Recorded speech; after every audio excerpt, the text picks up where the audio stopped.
It's all coming together now for the San Antonio Spurs after drafting Dylan Harper and Carter Bryant and setting the wheels in motion for the future of the San Antonio Spurs. There is still one specific thing that is coming for the San Antonio Spurs, one thing that will be addressed, and a recent ESPN article outlines a trade that solves a massive Spurs problem. We got to dive into another Cam Johnson trade proposed by ESPN, but also have to dive into some incredible comments from Dylan Harper that just shows that the future is even brighter than we thought. We got to get into a ton of good stuff on this episode of Spurs Digest. Hey, just a quick reminder, guys, you guys have been supporting us like crazy since the draft, but still, 70% of you are still not subscribed to the channel. We got Spurs content coming all off season long. If you want the latest news, this is your home for it. Let's dive right into the video. And I want to start with some Dylan Harper stuff because, look, we're obviously super thrilled about not just, Dylan Harper, Carter Bryant as well, but Dylan Harper, everything he said, everything he's done so far has looked really, really good and has me more excited than ever for the future of the San Antonio Spurs. And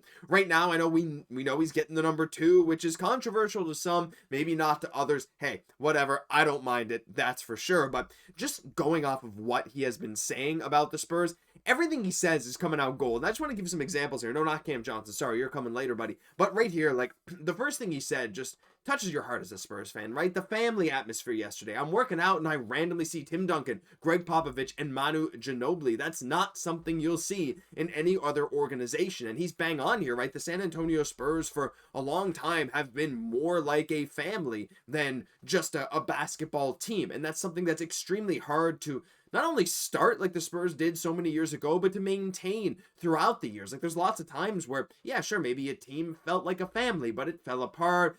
Players ended up not liking each other, whatever. But the Spurs are still a family first and foremost, and being able to treat Dylan Harper like this is unreal. But it doesn't stop here. There's even more. He was asked about, hey, we missed the playoffs for a number of seasons in a row. I think 6 in a row now. What's your message to Spurs fans? Straight up, that's going to change really quick. That's going to change quick. We're gonna make the playoffs. And this to me is just like the utter confidence that Dylan Harper has when talking about the success of the Spurs. I mean, hey, look, for good reason. Again, you look at the roster we have now, you add Dylan Harper, you add Carter Bryant, who maybe won't make that kind of incredible impact this year, but Carter Bryant for sure in years to come is going to make a big impact. He's a bit more of a project than Harper, who is ready to slot in right away, but Carter Bryant does project as a very good impact NBA player. So regardless, looking at this roster, Harper knows what we have here. We have fully healthy seasons coming, hopefully, for De'Aaron Fox, Victor Wembanyama, Devin Vassell, if he's not traded. Again, some other stuff there, but unreal stuff. And just one final comment from him that I got to share with you guys.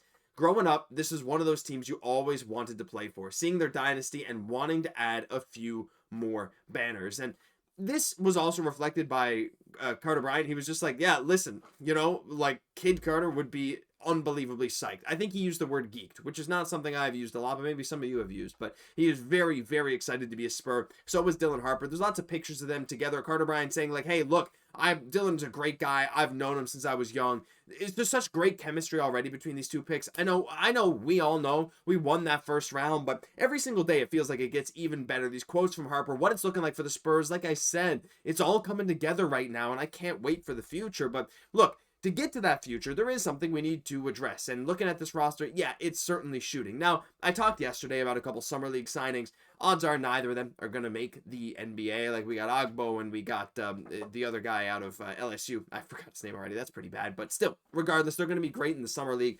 But shooting is a pretty big issue for San Antonio. Now, we do have a guy like Julian Champagnie, and we do have Harrison Barnes, both of which were very good shooters last year. Harrison Barnes bordering on the elite of shooters in the NBA, which I feel like it's slept on a little bit. But for like long-term starting shooting or, high volume shooting, it is something that the Spurs need to address because right now the spacing is not that amazing. Stephon Castle, he can develop into a great shooter for sure. Dylan Harper could.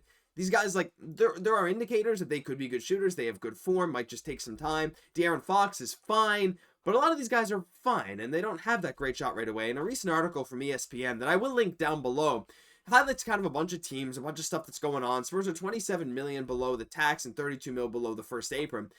But look, they check the 4 boxes to acquire an all-star player: draft equity, controllable and sizable contracts, and a playoff caliber roster. Not including Wemby and Fox, San Antonio has 7 players earning between 5 million to 27 million. Go ahead, count them. It's absolutely true. And there's a lot of guys that could very well fit in a trade moving forward. I mean, look into next year. Again, there's a lot of guys that are really, really, really good here. But When it comes to the trade right now that can make the most sense, spoiled it already, we talked about it a few days ago, but in this article they straight up say one move I would make: trade Keldon Johnson, Blake Wesley, 2 first-round picks, well, 1 first and a swap, and 2 future seconds to Brooklyn for Cameron Johnson.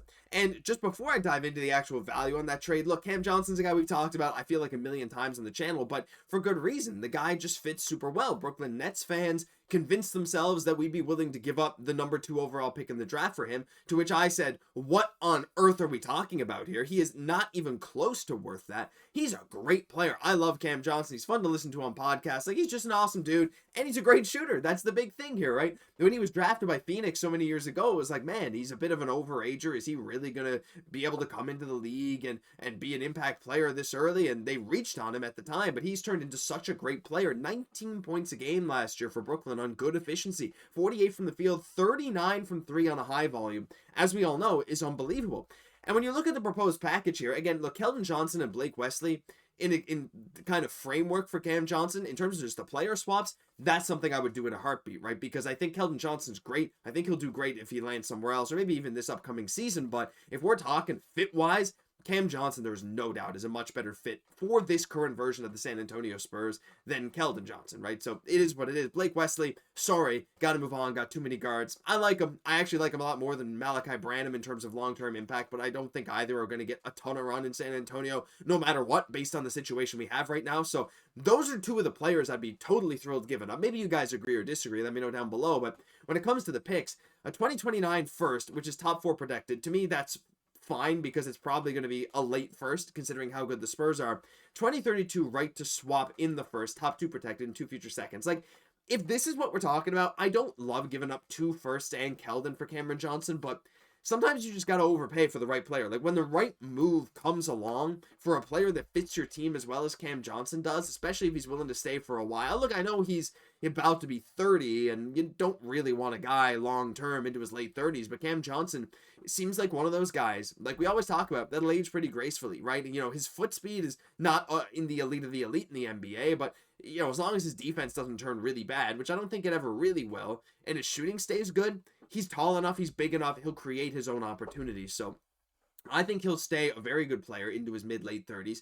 And 2 firsts, like, again, a swap, which Brooklyn might not even end up doing, because if we're talking 2032, we're talking a Spurs team with Victor Wembanyama in his prime, and ideally, you know, a team that's competitive constantly. So honestly, 2 late firsts, Keldon Johnson, Blake Wesley for Cam Johnson, I think I'm okay with it. I might even protect these picks even more. My opinion would be 2 lottery protected. Maybe that doesn't move the needle for Brooklyn, but if we just change those 2 firsts to 2 lottery protected firsts, again, the swap also lottery protected, Keldon Johnson and Blake Wesley, I'm honestly on board with it. And I think that if this move could ever come to materialize, I'm very much down for it because he just fits the team so well. Him with Dylan Harper, to me, it just sounds so unbelievable. Obviously him with Wemby and Fox as well and Castle, but he fixes that specific problem that we have while also giving even more depth scoring to this team. And again, if we bring in a guy like Cameron Johnson, I still wonder about Devin Vassell's future because Cam can play the 3 or the 4, but like, you know, Devin Vassell, like,